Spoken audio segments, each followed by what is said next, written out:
Dulu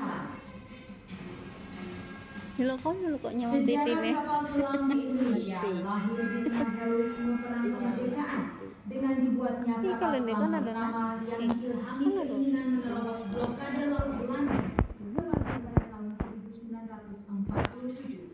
D. Kinagan, seorang perwira angkatan laut Republik Indonesia yang berpangkat kapten, berhasil merancang dan membuat sebuah kapal selam yang berbobot 4 ton. Dengan diawaki sendiri oleh D. Kinagan, kapal selam ini diuji cobakan di Kalibayong, Yogyakarta. Keberhasilan uji coba ini dalam menumbuhkan rasa cinta tanah air dan rela berkorban demi tegaknya kemerdekaan Republik Indonesia.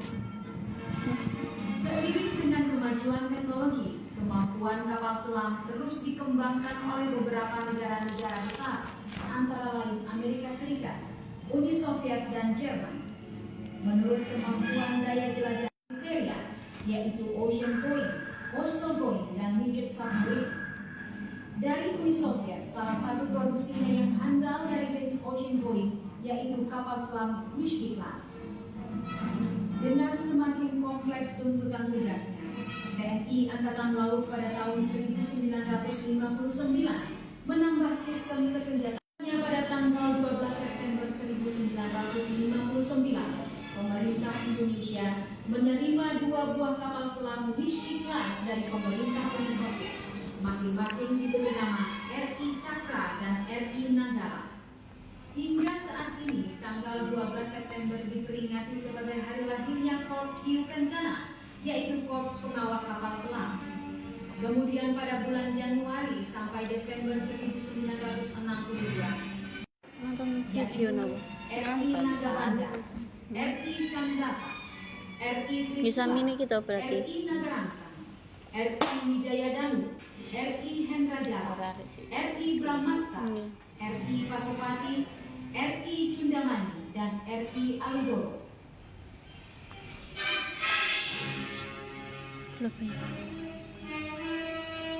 Kawasan Irian Barat, kapal selam berperan penting di dalam memberikan tekanan-tekanan psikologis terhadap pihak Belanda yang bercokol di Irian Barat, antara lain melalui operasi pengintaian dan penyusupan ke daerah musuh, dikenal dengan Operasi Antarja, Jaya Wijaya 1, Cakra 1, Alugoro dengan mendaratkan pasukan RPKAD di Tanah Merah Irian Barat, serta Operasi Jaya Wijaya 2.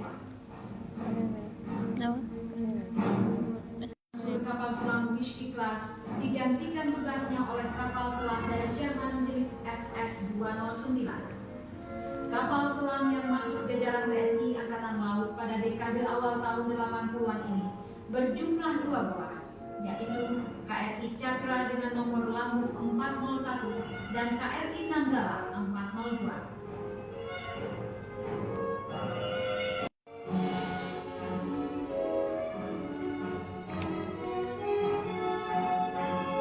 Sedangkan KRI Pasopati bernomor lambung 410 mengakhiri masa dinasnya di TNI Angkatan Laut yang ditandai dengan penurunan ular-ular perangnya.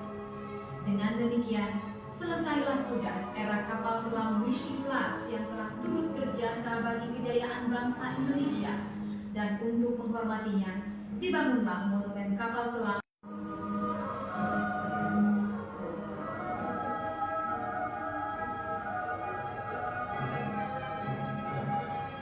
Keberadaan monumen kapal selam bukan hanya sekedar pelestarian bangunan kapal selam, tetapi lebih dari itu merupakan ungkapan rasa hormat atas jasa-jasa para pahlawan laut yang gugur dan tenggelam sebagai pahlawan-pahlawan tanpa batu nisan.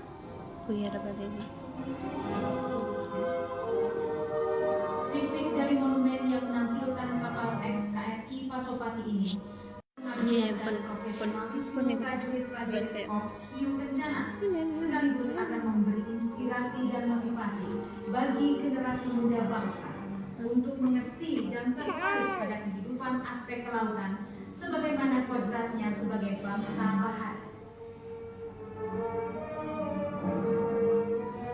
Selain itu, monumen kapal selam menjadi saksi, bukti, dan bakti akan kejayaan bahari kita sebagai dan juga bagi segenap rakyat Indonesia.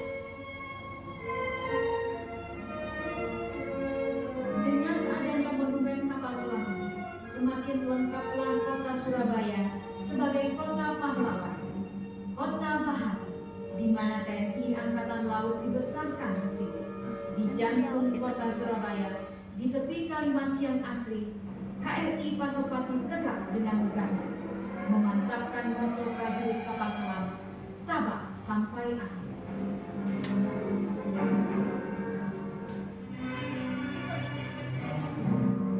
Sementara itu, di tepi Surabaya, berdiri pula sebuah monumen kejayaan TNI Angkatan Laut, Monumen Jales Peva Jayamar, yang merupakan salah satu mata rantai ungkapan kejayaan kebaharian Indonesia dari masa ke masa. Sejalan dengan berdirinya laut, sejak diikrarkan Sumpah Palapa oleh Gajah Mada pada zaman Majapahit, cita-cita menyatukan wilayah dengan berdirinya Negara Kesatuan Republik Indonesia pada tanggal 17 Agustus 1945 sebagai negara maritim terbesar di dunia.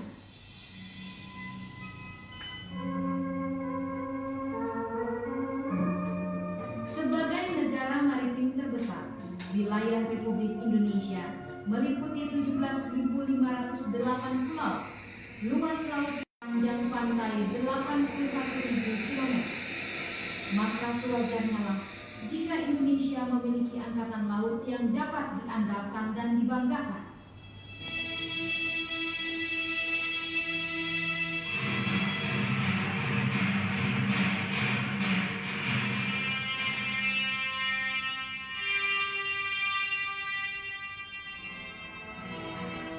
Sejalan dengan perjuangan bangsa Indonesia dalam mempertahankan kemerdekaannya, TNI Angkatan Laut yang dicikal bakali oleh Badan Keamanan Rakyat Laut atau BKR Laut yang lahir dalam kancah perang kemerdekaan 1945. Pada era tahun 1950 sampai dengan 1959, TNI Angkatan Laut aktif kemerdekaan, antara lain dalam berbagai operasi amfibi guna menumpas pemberontakan bersenjata seperti PRRI, Permesta, RMS, dan DITI.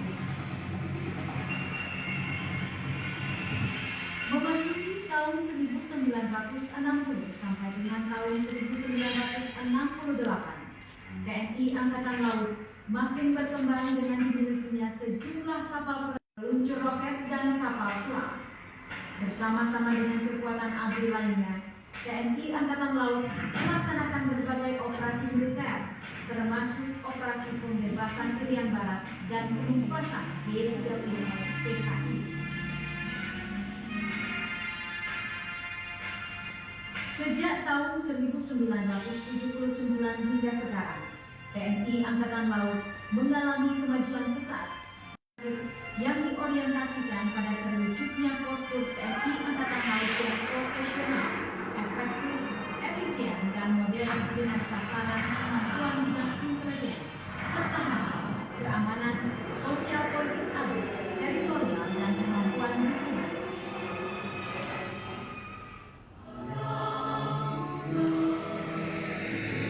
Biru samudra Nusantaraku, gelegar ombak dan yakinkan langkahku. Aku kan tetap bertahan, berdiri di sisimu. Walau ajal, untuk tetap pertahankan tiap tetes air samudraku. Karena kami, anak-anak bangsa ini, adalah bangsa bahari. Berlari aku berseru, justru di laut kita jaya. Jales Peva Jayamar.